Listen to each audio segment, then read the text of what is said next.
किया परल छे बउआ हमर तो पाछा कान खोल के सुन ले काम नहीं छवा कान खोल के सुन ले काम नहीं छवा अरे किया परल छे बउआ हमर तो पाछा कान खोल के सुन ले काम नहीं छवा जाके कर कोनो काज लबर लबर नहीं तो बाज झूठो प्यार के नहीं खिस्सा सुना है के करने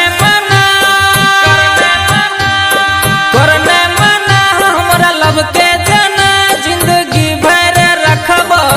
दिल के रानी बना ये जिंदगी भर रखबो दिल के रानी बना जिंदगी भर रखबो दिल के रानी डीजे बादल राज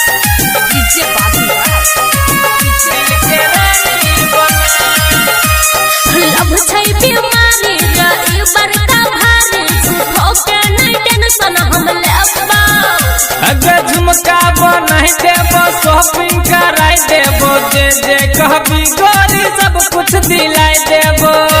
कहबी गोरी सब कुछ दिलाई अरे लब छै बीमारी रे ई बड़का भारी झूठो के नहीं टेंशन हम लेबा अगर झुमका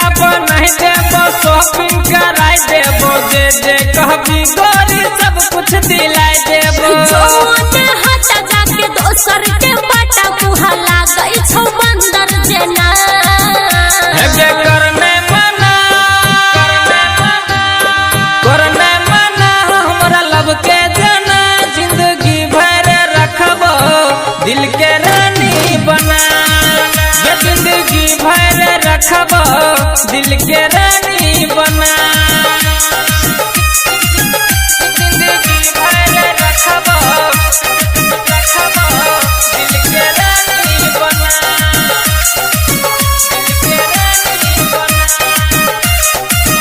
अरे हंस के तू देखै छे बात के तू फेंकै छे झूठो के संतोष सिरहाली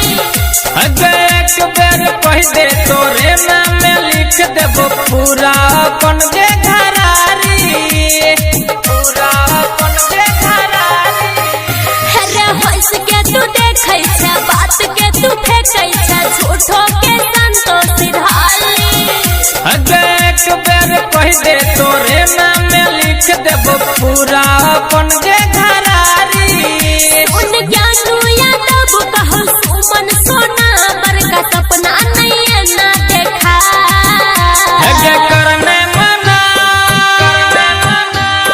करने मना हमरा लब के जना जिंदगी भर रखबो दिल के रानी बना ये जिंदगी भर रखबो दिल के रानी बना अरे किया परल छे बउआ हमर तो पाछा कान खोल के सुन ले काम नहीं छवा जाके कर कोनो काज लबर लबर नहीं तो बाज झूठो प्यार के नहीं खिस्सा सुना है करने मना हमरा लब के जना जिंदगी भर रखबो दिल के रानी बना ये जिंदगी भर रखबो दिल के रानी बना।